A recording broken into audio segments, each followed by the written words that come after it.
क्योंकि जब तक आपकी एनपीएस यूपीएस ओपीएस पर स्टडी नहीं होगी आप यही बोलते रहेंगे और आपकी जगह आपके बच्चे लड़ेंगे फिर आकर के। तो एक तो तरीका ये हो गया कि एनपीएस को स्क्रैप करके और दूसरा एनपीएस को उसमें जो आमूल चूल परिवर्तन करने हैं, जो जरूरी परिवर्तन करके वो। तो हमें दूसरा रास्ता ठीक लगता है कि इस तरह से हम ओपीएस पा सकते हैं, ओपीएस तक पहुंच जाएंगे। यूपीएस में हम 80% ओपीएस तक पहुंचे हैं, हमारे 20% का अभी भी नुकसान है, वो हमारा 20% और हमको वापस मिल जाए। अंशदान हमारे निकालने के बाद हमारी पेंशन प्रोपोर्शनेटली डिक्रीज ना की जाए। यानी कि आप ऐसे समझिए कि अगर आप यूपीएस में से अपना पूरा पैसा, अपना पूरा अंशदान ब्याज सहित वापस निकाल लेते हैं तो आपकी पेंशन 50% से घट के 30% रह जाती। ये दुविधा है। अगर ये दुविधा खत्म हो जाए तो हमारी ओपीएस बहाल हो जाएगी। हमारा टारगेट वो है और वो हम 2025 में ही कराएंगे, करा के दिखाएंगे। दूसरा, हमने सरकार को अल्टीमेटम दिया है 15 अगस्त तक का, आज़ादी का दिन है 15 अगस्त। हमें भरोसा है कि 15 अगस्त को हमें एनपीएस और यूपीएस से आज़ादी मिल जाएगी। अगर 15 अगस्त को एनपीएस यूपीएस से आज़ादी नहीं मिलती है तो हम, जैसा कि हमारा पहले से प्रपोज्ड है, अक्टूबर के लास्ट में हमारा एक बड़ा आंदोलन दिल्ली में प्रपोज्ड है। हम उस आंदोलन पर फोकस कर रहे हैं और जहाँ जहाँ भी हम जा रहे हैं सभी को बोल रहे हैं कि 15 अगस्त तक अगर नहीं आता है तो हमारा अक्टूबर के लास्ट में दिल्ली में एक बड़ा आंदोलन होगा।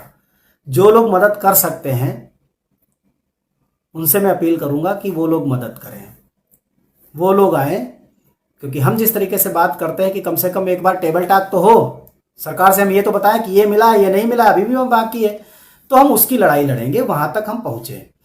तो इसके लिए 15 अगस्त तक हम इंतजार कर रहे हैं और 15 अगस्त तक अगर हमें कोई बड़ी सूचना इस तरह की नहीं मिलती है, और दूसरा ओल्ड पेंशन स्कीम है, उसके सभी प्रावधान हैं, यानी कि हमारा अंशदान ब्याज सहित वापस और 50% की गारंटी, वो भी 25 साल में नहीं बल्कि 20 साल में, और वॉलंटरी रिटायरमेंट के दिन से पेंशन, 20 साल की नौकरी के बाद वॉलंटरी रिटायरमेंट। ये हमारी थीम है, यही हमारी एजेंडा है, यही हमारी डिमांड है। तो ये हमारा है अगस्त तक का, 15 अगस्त तक अभी हमारे पास 15 दिन है और पूरे देश में हम घूम ही रहे हैं।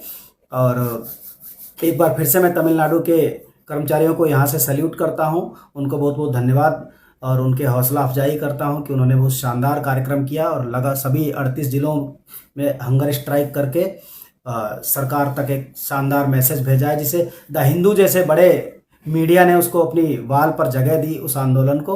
तो डेफिनेटली हम पुरानी पेंशन बहाली तक जरूर पहुंचेंगे।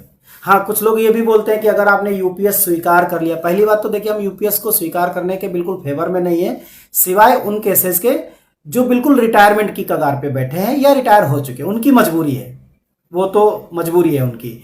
जो 31,500 कुछ 55 लोगों ने स्वीकार किया है यूपीएस को, ये वही लोग हैं जिनकी सर्विस लेंथ बहुत शॉर्ट है, कम दिन की है, 15-20 साल की है, उनकी मजबूरी है, क्योंकि ये लड़ाई लंबी है, पता नहीं कब तक चलेगी उनके हिसाब से। बीजेपी जब तक है कर्मचारियों का भला नहीं हो सकता। मैं तो नहीं कहूँगा कुछ इस पर मैं कमेंट दूंगा नहीं, क्योंकि मैं पॉलिटिकल नहीं हूँ। मैं अगर ये बात कहूँ तो किस पार्टी से मैं ठेका ले सकता हूँ ये कहना मुश्किल है ना, कि कौन सी पार्टी, जब मैनिफेस्टो में नहीं रखा जो कि आसान काम था तो ठेका कौन सी पार्टी लेगी। किसी, हम तो कह रहे हैं आज भी कोई पार्टी बोले ना, डाल दे, आज भी कमिटमेंट कर दे, राइटिंग में जारी कर दे, कोई नहीं करने वाली है। स्टेट गवर्नमेंट की पार्टीज करेंगी जो जिनके वश में नहीं है कुछ, वो करती रहेंगी, क्योंकि उनको इससे वोट लेना है तो वो करती रहेंगी। बीआरएस का प्रॉब्लम का क्या होगा, अमिताभ बरुआ जी, ये बात मैं गारंटी से आपसे कह रहा हूँ कि वॉलंटरी रिटायरमेंट जो स्कीम है उस पर हर हाल में सरकार को अपना फैसला बदलना पड़ेगा। बस 2-3 महीने और दीजिए, सरकार को वॉलंटरी रिटायरमेंट के दिन से पेंशन देनी पड़ेगी, गारंटीड कह रहा हूं मैं, ये करा के रहेंगे। विश्व विजय विद्रोही जी, लेंथ ऑफ सर्विस कब से काउंट होगी, जब से एनपीएस कट रहा है? नहीं, लेंथ ऑफ सर्विस जिस दिन आपने नौकरी ज्वाइन की थी उस दिन से, आपका नहीं कटा 5 साल, वो एक अलग मैटर है, आप उसको रिप्लेनिश कर सकते हैं। अगर आप उस पैसे को रिप्लेनिश नहीं करेंगे तो प्रोपोर्शनेटली पेंशन कम हो जाएगी, लेकिन लेंथ ऑफ सर्विस कम नहीं होती है। ऐसा नहीं होता कि आपने 20 साल पीछे नहीं कटवाया, अगले 18 साल कटवाया है तो आपकी केवल लेंथ ऑफ सर्विस 18 साल होगी, नहीं 38 साल होगी। लेंथ ऑफ सर्विस हमेशा डे 1 से, जब आपने नौकरी ज्वाइन किया था तब से होगी, और जिस दिन तक रिटायर होंगे उस दिन तक होगी। तो इससे कोई लेना देना नहीं है कि आपका एनपीएस कब से कटा कब से नहीं कटा।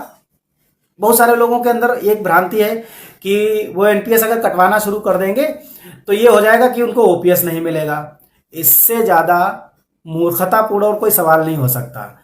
कितने लोग हैं जो 15-18 साल की नौकरी में रिटायर हो गए, उन्होंने अपना पैसा भी नहीं कटवाया, रिटायरमेंट पर फंड भी जीरो हो गया, कुछ लेकर के भी नहीं गए। दूसरी बात, अगर ओपीएस बहाल होगी तो आपका पैसा, जो आपका अंशदान है, जो आपका हिस्सा है, वो पैसा जीपीएफ में ट्रांसफर किया जाता है। ये बात समझ लीजिए। तो आपके पास एक बचत रहेगी। ऐसा मूर्खतापूर्ण काम करके मतलब कोई आप बहुत झंडे नहीं गाड़ देंगे। नहीं कटवाए हो अगर 20 साल से तो आपका ही नुकसान है, किसी और का नुकसान थोड़ी है उसमें। और जो आपको सेंसिटाइज करेंगे वो तो कर ही रहे हैं सेंसिटाइज, उसमें तो कोई लेना देना है ही नहीं। अगर आप कटवाओगे, कल ओपीएस बहाल हो जाएगी तो आपका हिस्सा जीपीएफ में ट्रांसफर किया जाएगा। भाई, जो नवंबर में सबसे पहले एक ऑर्डर आया 20 नवंबर 2022 को, सॉरी दिसंबर 2022 में, कि जो लोग पहले किसी दूसरी नौकरी में थे ओपीएस में, फिर थ्रू प्रॉपर चैनल दूसरी नौकरी में सेलेक्ट हो गए लेकिन उनको एनपीएस में रख दिया गया, ऐसे सभी लोगों को फिर एनपीएस से ओपीएस में शिफ्ट किया गया। तो उनका भी जो टोटल कॉर्पस था उसमें से जो कर्मचारी का हिस्सा था वो जीपीएफ से कैलकुलेट करके उनके जीपीएफ अकाउंट में ट्रांसफर किया गया। फिर 2023 में एक और आदेश आया कि जिनका विज्ञापन या फिर नोटिफिकेशन 22 दिसंबर 2003 से पहले का था, उन सभी लोगों को एनपीएस में से ओपीएस में शिफ्ट किया जाएगा। तो उन लोगों का भी जो पैसा कटा था 10% के रूप में, वो ब्याज सहित उनके जीपीएफ अकाउंट में ट्रांसफर किया गया।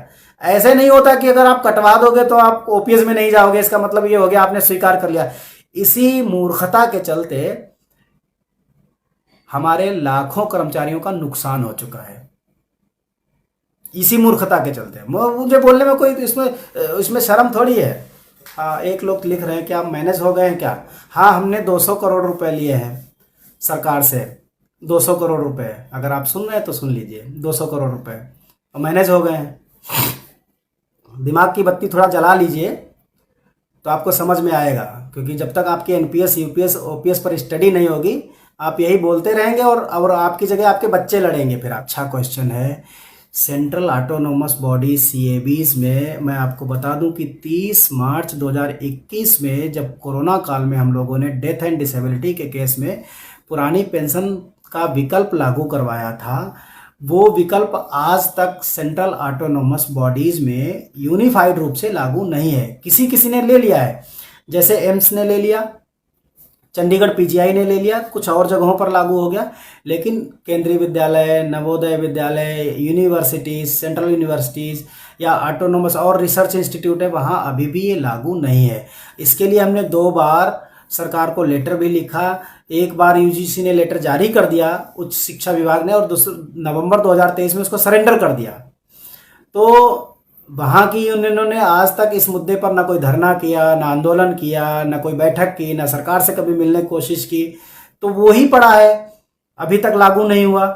तो यूनिफाइड पेंशन स्कीम तो 4 साल बाद आया है, तो आप सोचो कि जो 4 साल पहले आई चीज़ वो अभी तक लागू नहीं हो पाई, तो 2025 में जो चीज़ आई है 1 अप्रैल को, वो इतनी जल्दी कैसे लागू होगी। लेकिन अगर ये लागू हो जाता है तो कम से कम ये है कि डेथ एंड डिसेबिलिटी के केस में ओल्ड पेंशन स्कीम का विकल्प तो मिल जाएगा लोगों को। तो गोपाल बैरागी साहब, इसके लिए सरकार पर दबाव बनाना पड़ेगा, और ministry of labour and employment, जो कि भूपेंद्र यादव जी थे पहले, इस समय मुझे पता नहीं, इस समय शायद किसी और के पास ये मंत्रालय चला गया है, उनसे मिल करके इस पर पैरवी करनी पड़ेगी, तब जाकर के ये लागू हो पाएगा। तो आपके सवाल का भी जवाब हो गया है मेरे ख्याल से। ये पंचराम साहू साहब पूछ रहे हैं, यूपीएस में वीआरएस के लिए क्वालिफाइंग सर्विस 20 साल का क्या हुआ सर? इस पर हम लगे हुए हैं और ये करा के रहेंगे 20 साल में वॉलंटरी रिटायरमेंट और रिटायरमेंट के दिन से पेंशन। ये हमारे एजेंडा में है, हम उस पर हमेशा बात करते हैं। हमारी 2 ही चीज़ें होती हैं। आज हमने वित्त मंत्रालय को और पेंशन मंत्रालय दोनों को ही पत्र भी लिखा है। कल पत्र की कापी आप लोगों तक साझा हो जाएगी। हमने उनसे अपॉइंटमेंट के लिए डिस्कस किया है, क्योंकि कल माननीय वित्त मंत्री निर्मला सीतारमण जी ने खुद ही पार्लियामेंट में इस बात का जवाब दिया है कि अभी तक केवल 31,555 लोगों ने ही यूपीएस को स्वीकार किया है। तो इसका मतलब ये 1% से भी कम डेटा है, क्योंकि सेंट्रल गवर्नमेंट में 29 लाख कर्मचारी है टोटल जो अंडर एनपीएस वर्क कर रहा है, और 29 लाख में से 30,000 केवल आया है। तो इसका मतलब 1% से भी नीचे है। और ये वो लोग हैं जो या तो रिटायर हो चुके हैं या रिटायरमेंट की कगार पर हैं। जिसका 10-15 साल रिटायरमेंट में है वो नहीं है ये। तो माननीय वित्त मंत्री जी को भी ये समझना पड़ेगा कि यूनिफाइड पेंशन स्कीम जिन लोगों ने भी बनाया है उन पर पेनाल्टी लगनी चाहिए, क्योंकि 1.5 साल उन्होंने समय बर्बाद किया, सरकार का भी पब्लिक का भी पैसा बर्बाद किया, और ऐसी स्कीम बनाई जिससे न सरकार को फायदा हुआ न कर्मचारियों को फायदा हुआ। तो 9 दिन चले 2.5 कोस वाली है। तो इस तरह का सरकार इजी गवर्नेंस की बात करती है, स्विफ्ट गवर्नेंस की बात करती है, और हर जगह कटौती छटौती करती जा रही है, निजीकरण कर रही है, मिनिमम गवर्नेंस की बात कर रही है। तो ऐसे में जो लोग ये बना रहे हैं इस तरह के प्रोजेक्ट, जो फालतू के प्रोजेक्ट हैं, जिनका न सिर है न पैर है, जिनका कहीं कोई ग्राउंड नहीं है, तो उस पर 1.5 साल बर्बाद किया, समय की बर्बादी, पैसे की बर्बादी। तो पेनाल्टी होनी चाहिए इन पर, सीधी सी बात है। इसका उठाओ ना कि अब ऐसा तो है नहीं कि मोदी जी बैठ करके पॉलिसी बनाएंगे। पॉलिसी तो बनाने वाले ब्यूरोक्रेट्स हैं, उन पर उनकी कोई बात ही नहीं करता। हमारे साथ जो धोखा हो रहा है, असली धोखा तो वही कर रहे हैं।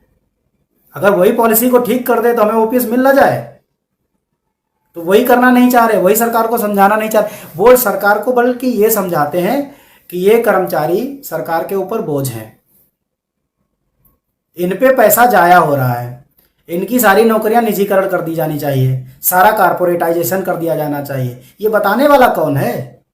वो तो हमारे परिवार के लोग हैं ना, ये उनके बारे में कोई बात ही नहीं करता है। लेकिन हर चीज में हम लोग ले आते हैं, क्योंकि हमारा भी क्या है टारगेट, सीधा सीधा राजनीति। हम लोगों का राजनीतिक उल्लू सीधा होना चाहिए, मसला हल हो या ना हो, लेकिन हमारी राजनीतिक भड़ास निकल जानी चाहिए। तो हम लोग वो अवसर तलाशते हैं। तो जो अवसर जिसको जो तलाशना है वो तलाश ही लेता है, जिसको जो देखना रहता है। जाकी रही भावना जैसी, प्रभु मुहूर्त देखी थी तैसी, वही हाल है, उनको वही चीज़ दिखती है। तो हमारी तरफ से आज इतने